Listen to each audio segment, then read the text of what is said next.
Hello everyone. Today our class is on perception and attribution.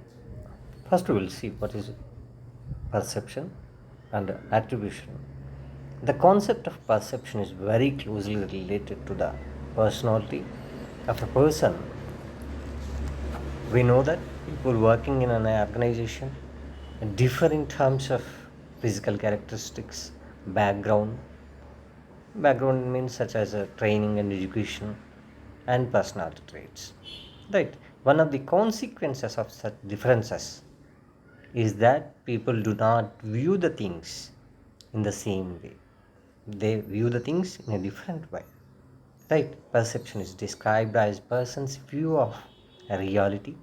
Every person perceives the world and approaches the life problems differently. The opinion about and the evaluation of particular event differ from person to person. Reactions of the people to different situations are also different, right? The reason is that people behave on the basis of what they perceive reality to be and necessarily as what reality is.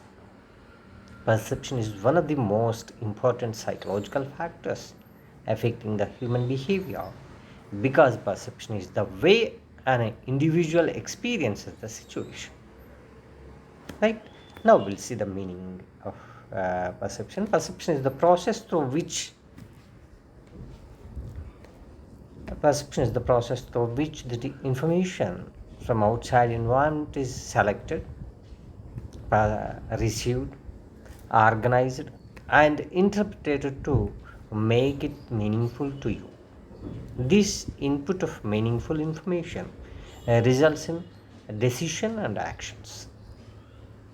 Right? We'll see a few definitions in this regard. Perception may be defined as a process by which individuals organize and interpret their sensory impressions in order to give meaning to their environment. Right? According to Joseph Rees, perception includes all those processes by which an individual receives information about his environment, seeing, hearing, feeling, tasting, and smelling. These are sensory, okay, uh, feelings that he uses. The study of these perceptual process shows that their functioning is affected by three classes of variables. That is, the objects or events being perceived, the environment in which perception occurs, and the individual doing the perceiving. Right? In simple words, we can say that perception is the act of seeing what is there to be seen. But what is seen is influenced by the perceiver, the object, and its environment. The meaning of perception emphasizes all these 3 points. Right? Now we'll see nature of perception. Perception refers to the interpretation of sensory data. Okay, you have 5 sense organs. From these 5 sense organs, you will perceive the data. Perception refers to the interpretation of sensory data. In other words, we can say sensation involves detecting the presence of a stimulus, where perception involves understanding what the stimulus means. For example, when we see something, the visual stimulus is the light energy reflected from the external world and the eye becomes the sensor. You could able to see the light with your eye. This visual image of external thing becomes perception when it is interpreted in the visual cortex of the brain. Okay, the impulses may be sent to the brain and that will be interpreted in the visual cortex of the brain. Thus, visual perception refers to the interpreting the image of the external world projected on the retina of the eye and constructing a model of the three-dimensional world. Right? From this explanation, it becomes clear that perception is something more than sensation. It correlates, integrates, and comprehends diverse sensations and information from many organs of the body, by means of which a person identifies things and objects the sensations refers to. Right? Perception is determined by both physiological and psychological characteristics of the human being, whereas sensation is conceived with only physiological features. Okay, sensation is conceived with only physiological features. Thus, perception is not just what one sees with the eyes, it is a much more complex process by which an individual selectively absorbs or assimilates the stimuli in the environment, cognitively organizes the perceived information in a specific fashion, and then interprets the information to make an assessment about what is going on in one's environment. There, perception is a subjective process. Therefore, different people may perceive the same environment differently based on what particular aspects of situation they choose to selectively absorb, how they organize this information, and the manner in which they interpret it to obtain a grasp of the situation. Right? Perception is a subjective process. Therefore, different from people may perceive the same environment differently based on what particular aspect situation they choose to selectively absorb. Right? Now we'll see the importance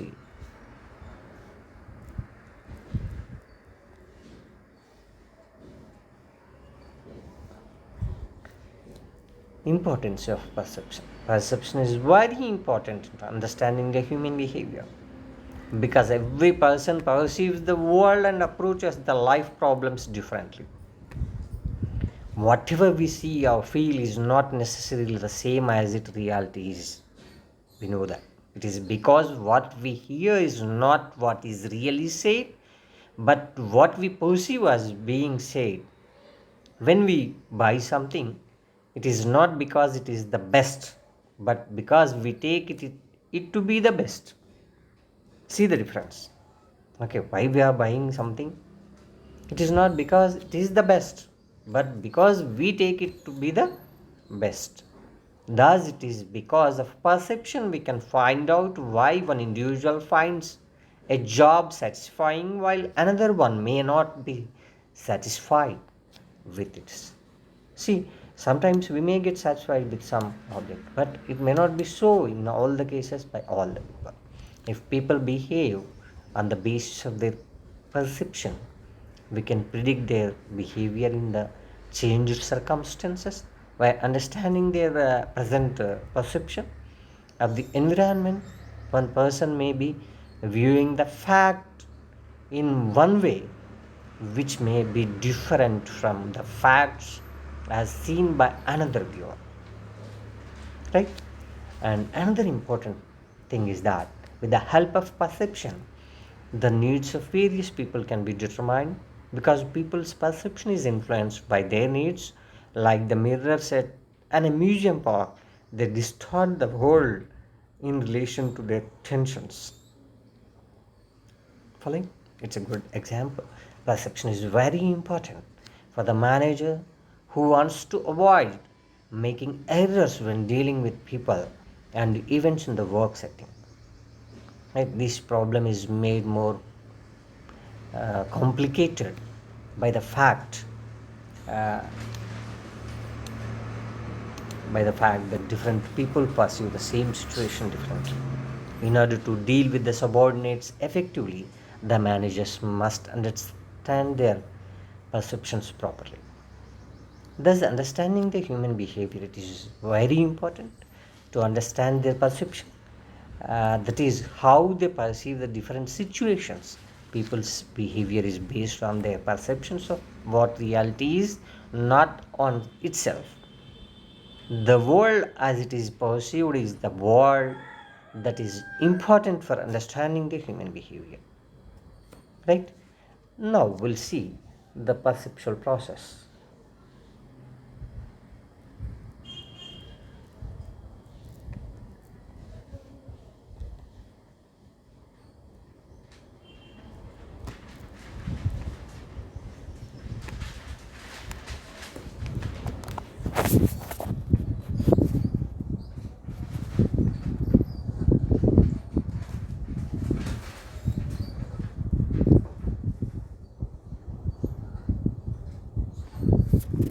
Okay.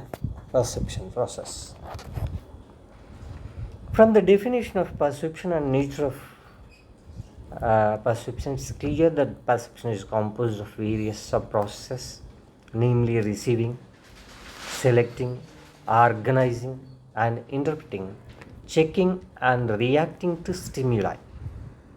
Though perception, people process information and input into decisions and actions.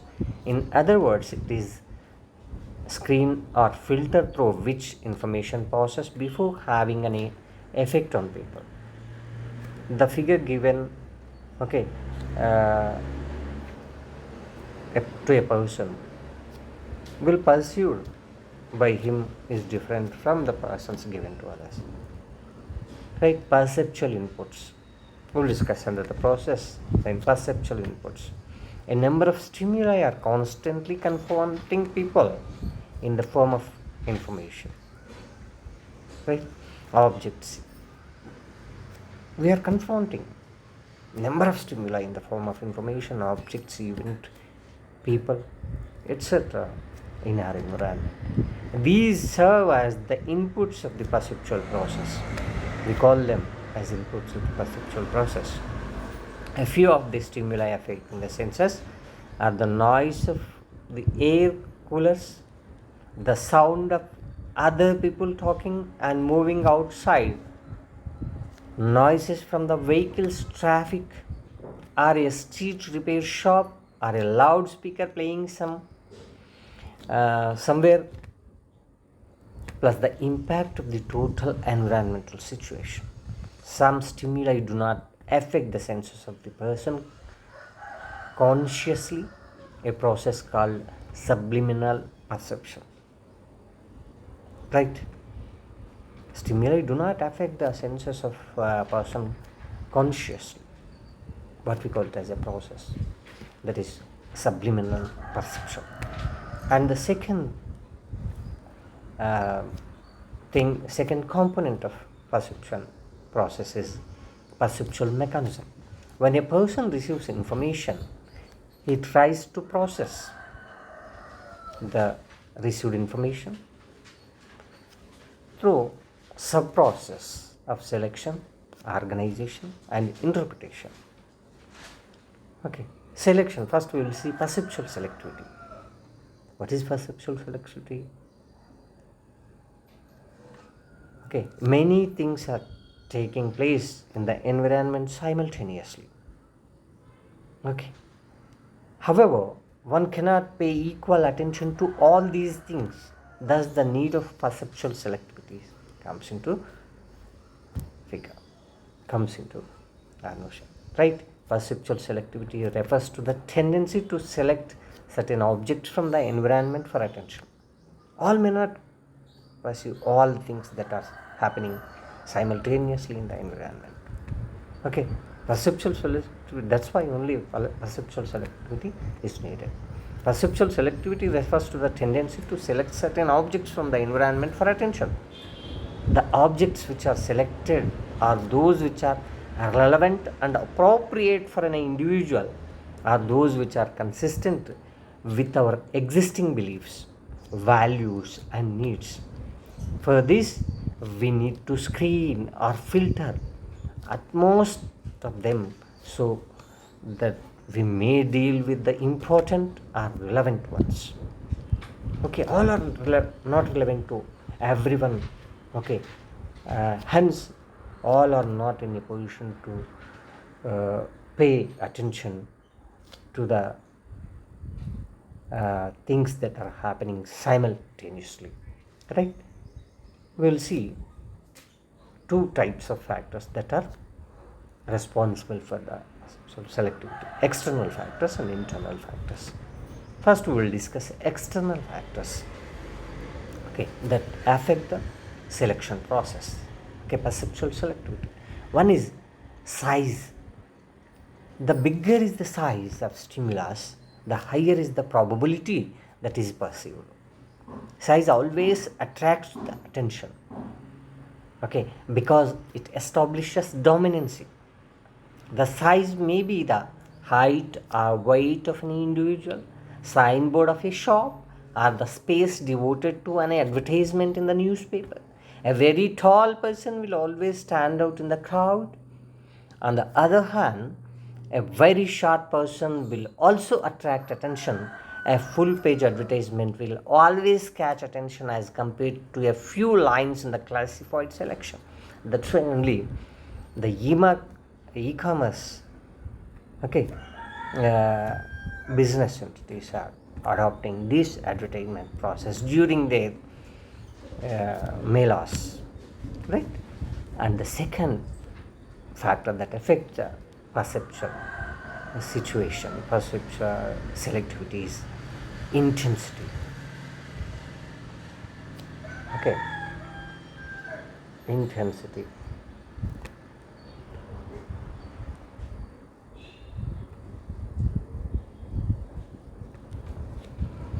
Intensity attracts to increase the selective perception. A few examples of intensity are yelling and whispering, very bright colors, very bright or very dim lights. Right? The intensity, what we call it as, in Telugu we call it as Tivrata antam, Kanti Tivrata. Intensity will also include behavioral intensity. Okay, it may be behavioral intensity. It is the if the office order says report to the boss immediately, it will be more intense and effective as compared to that office orders which say make it convenient to meet the boss today. See what is the difference between these two and how the intensity of words issued in the order, okay, changes. And the second thing is the repetition. The repetition principle states that a repeated external stimuli is more attention drawing than a single one, right? That's why the advertisements which are used in during the cricket matches, you will find that repetition.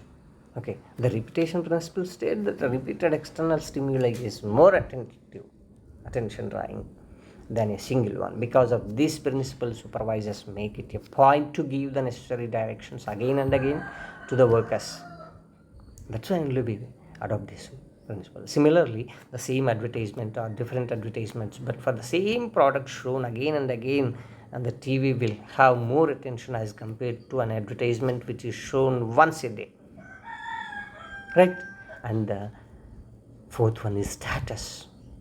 High status people can exert great influence on the perception of the employees than the low status people. Okay, generally we pay attention to the high status people. There will always be a different reaction to the orders given by the foreman, the supervisor, or the production manager. See, the attention given to the manager is more than the foreman or the supervisor. Okay, and another factor that affects the perceptual selectivity is contrast. An object which contrasts with the surrounding environment is more likely to be noticed than that object which blends in the environment. What does it mean, contrast? Some uniqueness that exhibited there, okay, in the color. Okay, if all are white, okay, only one is black, okay, that can be easily identified. That can be noticed easily. That will, okay, take the attention of the people very easily. Example, exit signs in the cinema halls which have red lettering and black background, or attention drawing or a warning sign in a factory, such as danger written in black against a red or yellow background, will be easily noticeable. We will find in many places such signboards. In a room, if there are 20 men and 1 woman, the women will be noticed first because of the contrast. All are similar except that because in the name of gender, all are men and only 1 woman, she will draw the attention. Okay. And another factor is movement. The principle of motion states that a moving object receives more attention than an object which is standing still. Okay. If you find an object is moving, certainly it will drag your attention than a object that is stands still. A moving car among the parked cars catch your attention faster. A flashing neon sign is more easily noticed.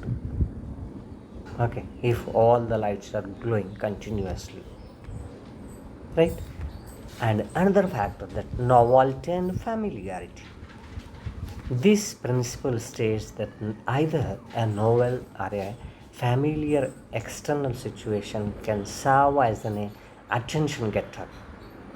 New objects in the familiar settings or familiar objects in new settings will draw the attention of the perceiver. A familiar face on a crowded railway platform will immediately catch attention. Right? Sometimes we may think that, okay, I know him, I have seen him somewhere else. This is because of familiarity. Familiar face on a crowd, okay, then catch the attention immediately. Because of this principle, the manager changes the worker's job from time to time because it will increase the attention they gave to their job. Right? And last one factor that affects the selectivity is by nature we mean whether the object is visual or auditory and whether it involves pictures, people or animals.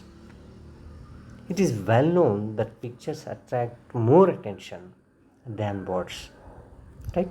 Video attracts more attention than still pictures. That's why the cinema industry has lot of influence. A picture with human beings attracts more attention than a picture with animals. Poetry attracts more attention than prose. Okay, than prose. Now we'll see internal factors, okay, that affect the selectivity, that is perceptual selectivity. The internal factors related to the perceiver. Perceiving people is very important for a manager because behavior occurs as a result of behavior. Behavior occurs as a result of behavior. Okay, what are the internal factors that affect the perception? We'll see now. One is learning. Although interrelated with other internal factors, learning may play a single biggest role in developing perceptual set. A perceptual set is basically what a person expects from the stimuli on the basis of his learning and experience relative to same or similar stimuli. Okay, learning. Learned erudites, okay, differ in their perceptual process from those who are not. Right? This perceptual set is also known as cognitive awareness, by which the mind organizes information and forms images and compares them with the previous exposure to similar stimuli. Based on the experience that we interpret, we organize the information. A number of illustrations have been used by psychologists to demonstrate the impact of learning on perception.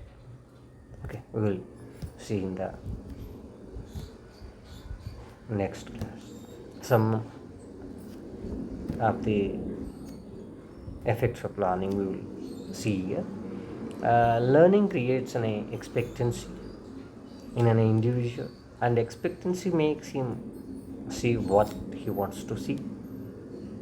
For example, a figure is given. Okay, in that figure, for example, you see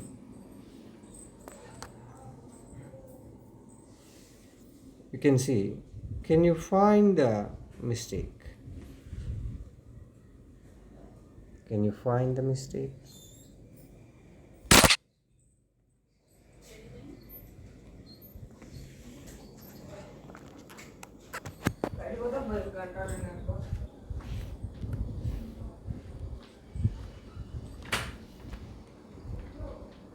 Can you see that?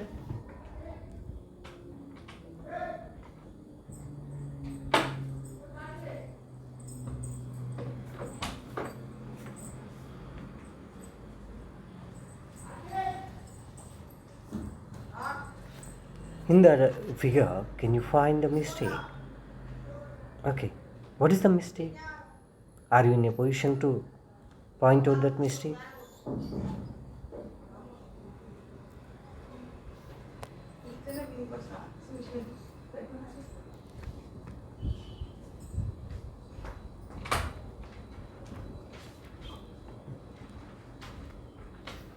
Right. What is the mistake?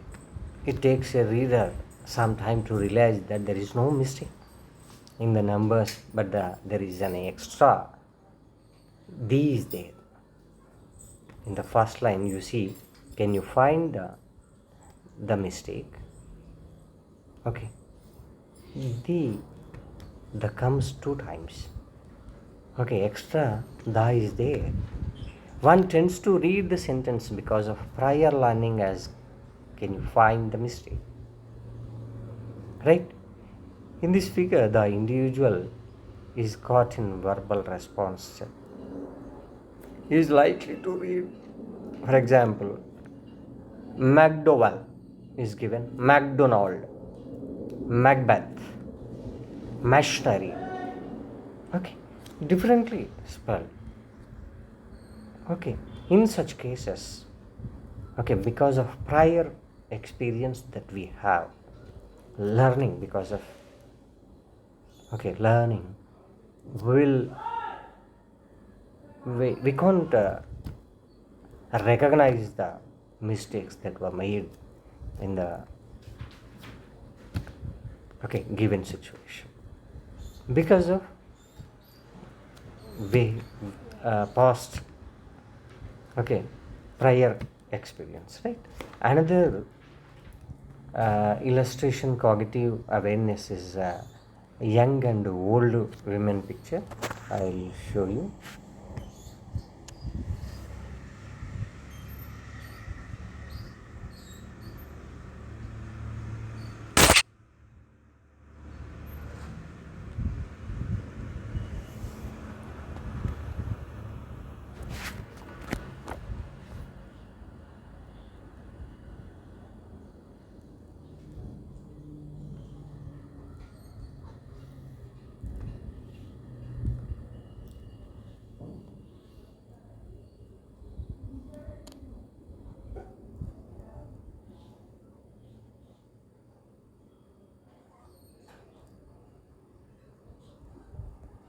Okay.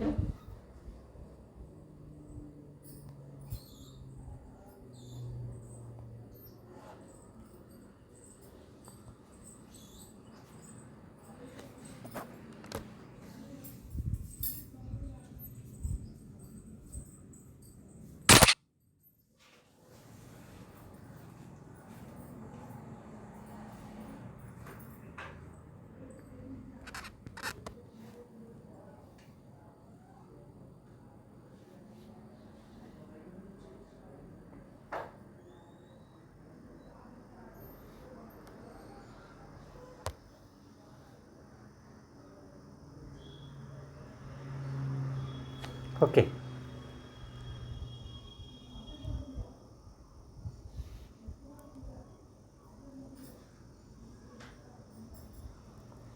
Right. If you see the diagram, okay, it is clear that our perception and interpretation of illustration would depend upon our previous exposure to situations. Right?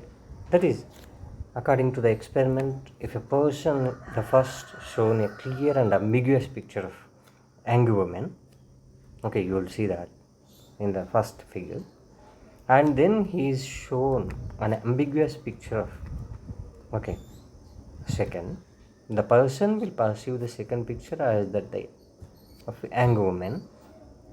Okay, however, if the person is shown the clear picture of an old woman first and then the ambiguous picture, he will perceive the ambiguous picture as that of an old woman. It is because of cognitive awareness as the mind organizes information and forms images and compares them with previous exposure, okay, to stimuli. Right. From this illustration, it is clear that our perception and interpretation of such illustration would depend upon our previous exposure to such situations earlier. Right? And now we'll see the motivation, the internal factor that affects the perceptual process, perceptual selectivity. Besides learning aspects of perceptual set, motivation also has a vital impact on perceptual selectivity.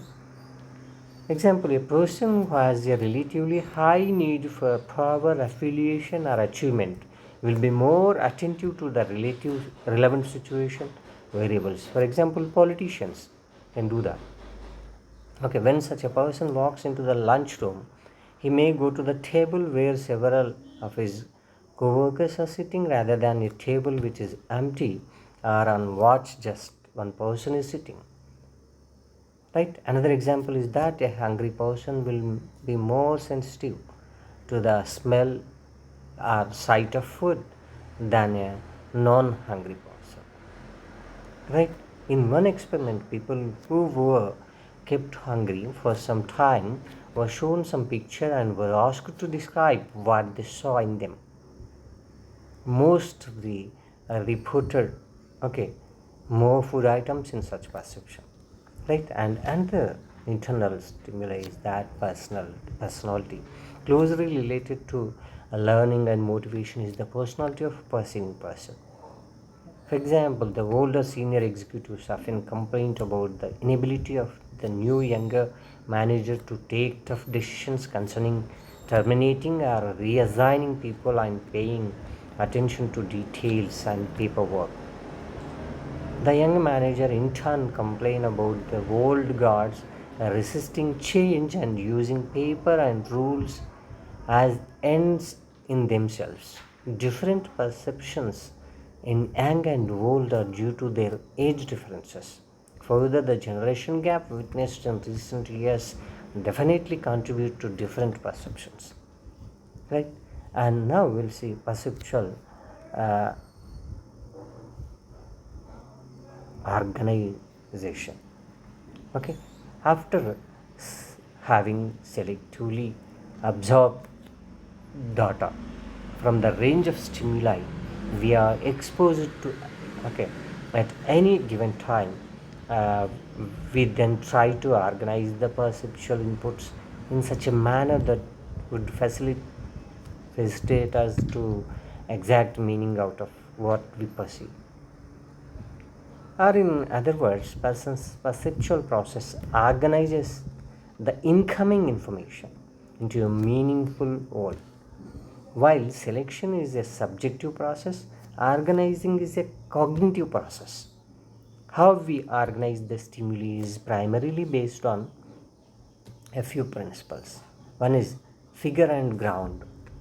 Figure and ground principle is generally considered to be the most basic form of perceptual organization.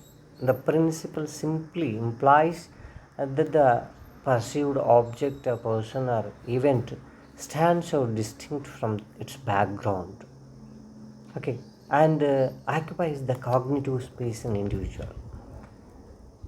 right? Based on the background. And another is perceptual grouping. Grouping is the tendency to curb individual stimuli into meaningful patterns.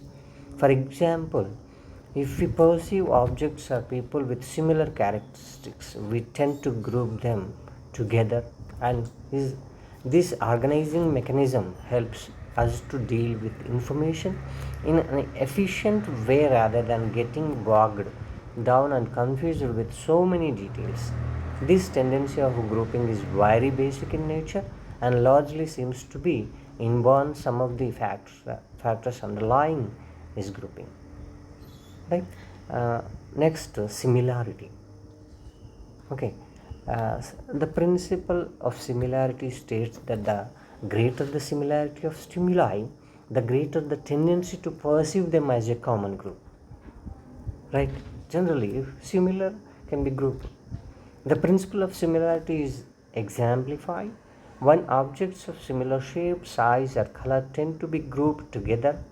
For example, if all visitors to a plant are required to wear white hats while the supervisors wear blue hats, the workers can identify all the white hats as the group of visitors, right?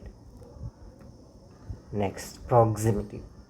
The principle of proximity or nearness states that a group of stimuli that are close together will be perceived as a whole pattern of parts belonging together.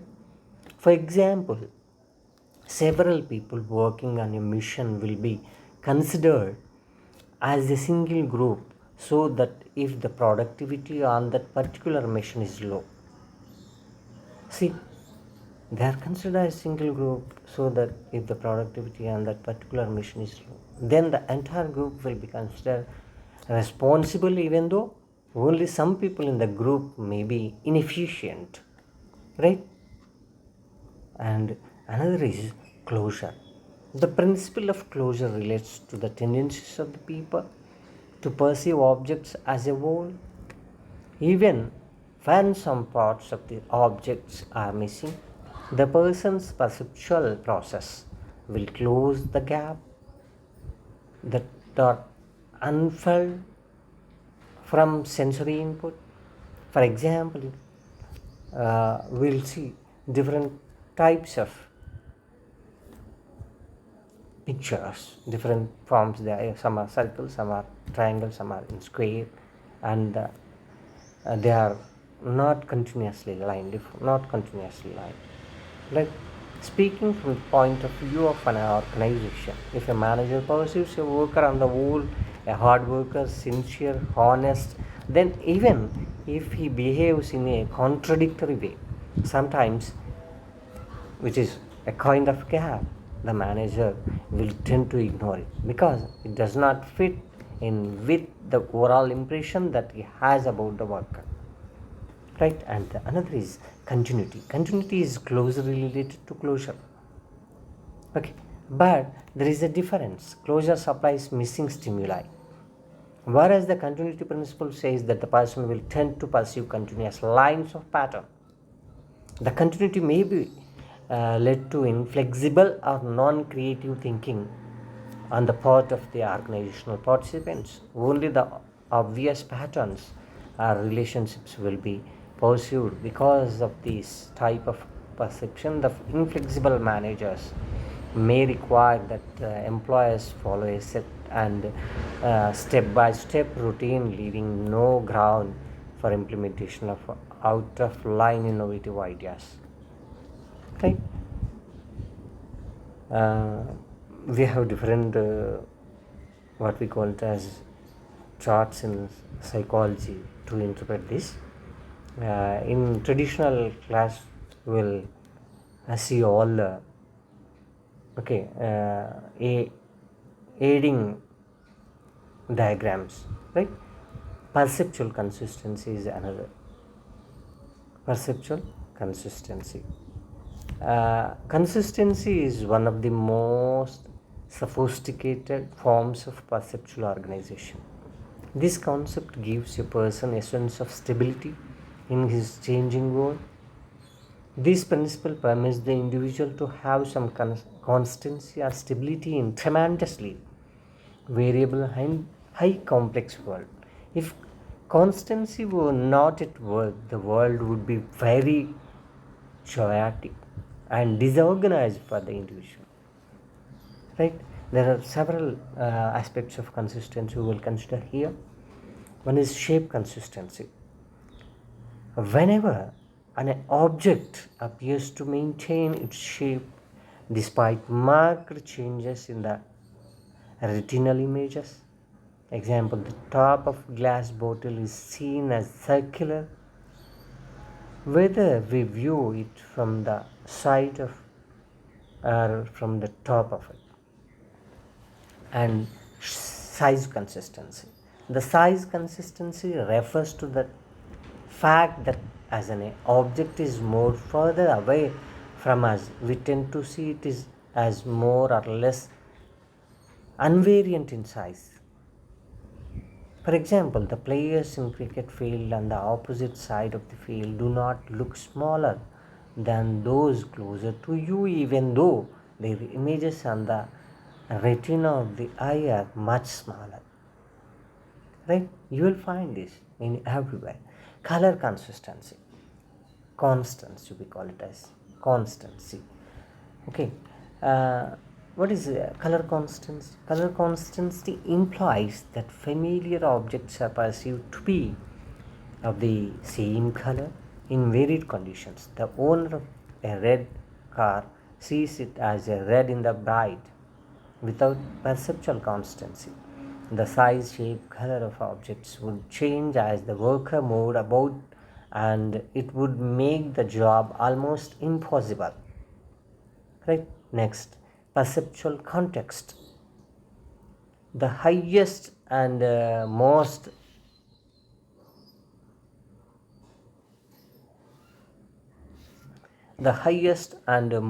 sophisticated forms of organization is perceptual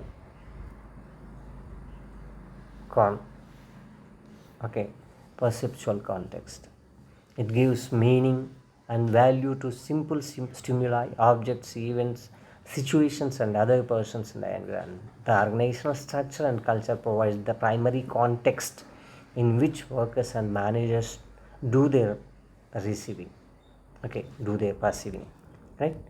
For example, a verbal order, a new policy, a pat on the back, what we call it as shabash antam, right? A pat on the back, a raised eyebrow, or a suggestion takes on special meaning when placed in the context of the work organization.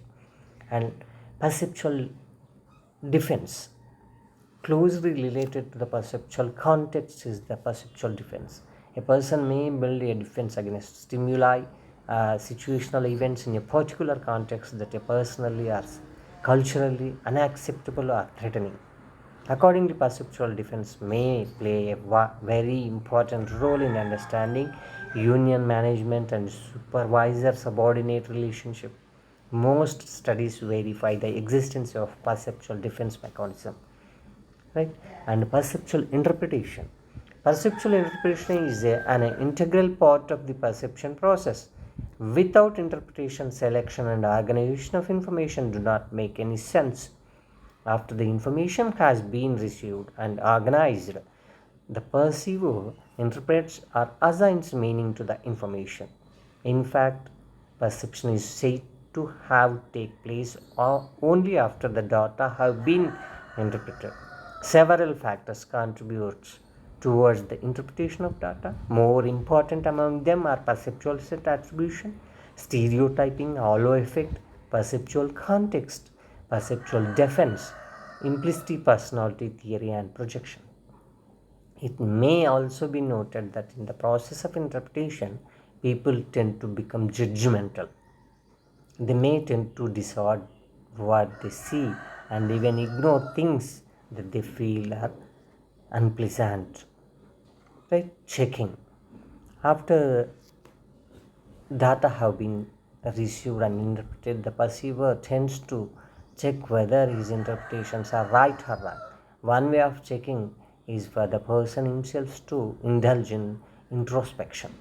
He will put a series of questions to himself, and then the answer will confirm whether his perception about an individual or object is correct or otherwise. Another way is to check the validity of the interpretation with others and reacting. The last stage in the perception is the reaction. The perceiver shall indulge in some action in relation to the perception. The action depends upon whether the perception is favorable or unfavorable. It is negative when the perception is unfavorable, and the action is positive when the perception is favorable. Right? Then factors influencing perceptual set. We'll see now. Okay, first is the characteristics of the perceiver. Okay, under the characteristics of the perceiver, we see the needs and motives. Okay, our pattern play an important part in how we perceive things. A need is a feeling of discomfort or tension when one thinks he is missing something or requires something. Therefore, unsatisfied needs or motives stimulate individuals and may exert a strong influence on their perception. When people are not able to satisfy their needs, they are engaged in wishful thinking, which is a way to satisfy their needs not in the real world but imaginary world. In such cases, people will perceive only those items which suit their wishful thinking. Right? Motives also influence the perception of the people. People who are devious are prone to see other as also devious. Okay, and self-concept indicates how we perceive ourselves, which then influences how we perceive others and others' situation we are in. The more we understand ourselves, the more we are able to perceive others accurately.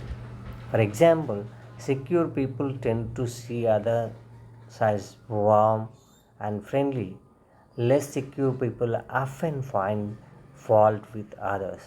Perceiving ourselves accurately and enhancing our self-concept are factors that enhance accurate perception. Past experience. Our perceptions are often guided by our past experiences and what we expect to see. Right? A person's past experiences. All generally experiences are past only. We need not use the past experiences. It's a redundant expression. A person's experiences mold the way he perceives the current situation. If a person has been betrayed by a couple of friends in the past, he would tend to distrust any new friendship, and he might be in the process of developing. Right? Current psychological state. The psychological and emotional state of an individual are likely to influence how things are perceived. If a person is depressed, he is likely to perceive the same situation differently than if he is elated. Similarly, if a person is scared about which by seeing a snake in the garden, he is likely to perceive a rope under a bed as a snake. Right? And another is belief. A person believes influence his perception. Okay, to a greater extent. Thus, a fact is conceived not on what it is, but what a person believes it to be.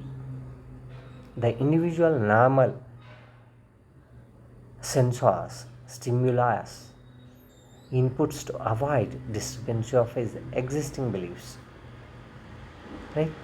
And expectations. Expectations are affected the perception of a person. Expectations are related with the state of anticipation of particular behavior from a person.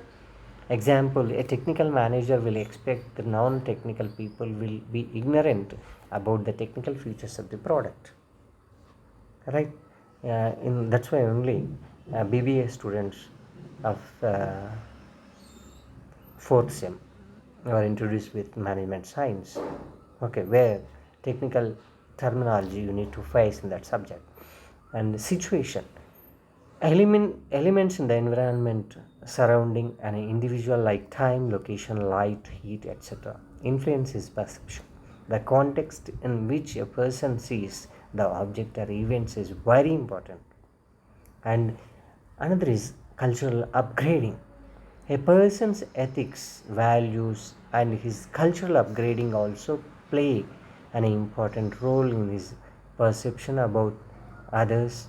It is difficult to perceive the personality of a person raised in another culture because our judgment is based upon our own values and characteristics of the perceiver.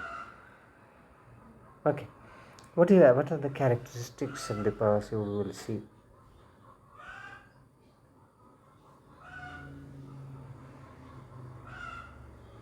Okay, characteristics of the person who is being observed, that fact, affect what is perceived. Though it may go against logic, objectivity, but it cannot be denied that our perception about others are influenced by the physical characteristics such as appearance, age, gender, manner of communication, as well as personality traits and other forms of behavior.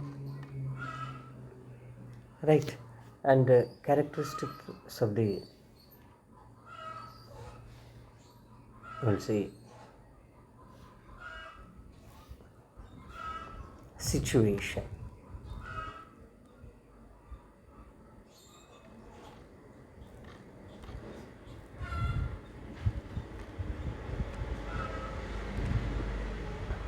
Now we'll see barriers to perceptual accuracy. Right, one is selective perception. As we have studied earlier, perceptual selectivity refers to the tendency to select certain objects from the environment. The objects which are selected are those which are relevant and appropriate for an individual, or those which are consistent, which is existing beliefs, values, and needs. From all this, it is clear that selectivity tends to be biased by an individual attributes, interests, and background, and then by the stimulus itself. An individual has to screen out or filter out most of the stimuli so that he may deal with the important and relevant ones. Next, attribution. Attribution simply refers to how people explain the cause of another's as their own behavior. It is the process by which people draw conclusion about the factor that influence or make senses of one another's behavior. The knowledge about the cause of behavior being others and predictable in certain actions and events and assists us in knowing how to respond apply to uh, perception. There are generally two types of attributions that people make: personal dispositions and situational attributions. Personal dispositions relate to a person's behavior to internal factors such as personality traits, motivation, or ability, and situational attributions attribute a person's behavior to external factors such as equipment, accident, or social influence from others. There is a general tendency among the individuals to attribute their own behavior to situational factors but explain the behavior of others by personal dispositions. Right? And fundamental attribution error. Okay, perceptual distortion because of attribution occurs due to two reasons. One is fundamental attribution error and self-serving bias. When we make judgments about the behavior of other people, we have a tendency to underestimate the influence of external factors and overestimate the influence of internal factors. This is called the fundamental attribution error. There is also a tendency for individuals to attribute their success to internal factors like ability or effort, while putting the blame for failure of external factors like luck. This is called the self-serving bias. Right? And stereotyping. Stereotyping means judgment Okay, judging someone on the basis of one's perception of the group to which that person belongs. This is a basic human tendency to perceive an individual belonging to a single class or category and hence attributing favorable or unfavorable characteristics to the individual based on a widely held generalization about the group. Some examples of common stereotypes are that Americans are materialistic, Japanese are nationalistic, and Germans are stereotypes. Are right? So, next, halo effect. The halo effect refers to the tendency of judging people on the basis of a single trait which may be good or bad, favorable or unfavorable. The halo effect is very similar to the stereotype, whereas stereotyping the person is perceived according to a single category, and the halo effect the person is perceived on the basis of a single trait. Sometimes we judge a person by one first impression about him or her. For example, if a person is kind, he may also be perceived as good, able, helpful, cheerful, nice, intelligent, and so on. On the other hand, if a person is abrasive, he may also be perceived as bad, awful, unkind, aggressive, harmful, and wicked. Right? Projection. Next, the perceptual barrier is projection. It is easy to judge others if we assume that they are similar to us when one's own personal attributes are assigned to others. The projection takes place. A manager who loves challenging work may assume that all others like challenging work too. If you yourself are honest and trustworthy, you take it for granted that other people are equally honest and trustworthy. This may be particularly true regarding undesirable traits which the perceiver possesses but fails to recognize in himself. For example, a person who is dishonest may be suspicious of others and may perceive dishonest intentions in others where they do not exist. People who are afraid may interpret others' behavior as fearful or anxious, right? And perceptual set. A perceptual set means previously held beliefs about the object influence an individual perception of similar objects. For example, a manager may have developed the general belief and attitude that workers are lazy and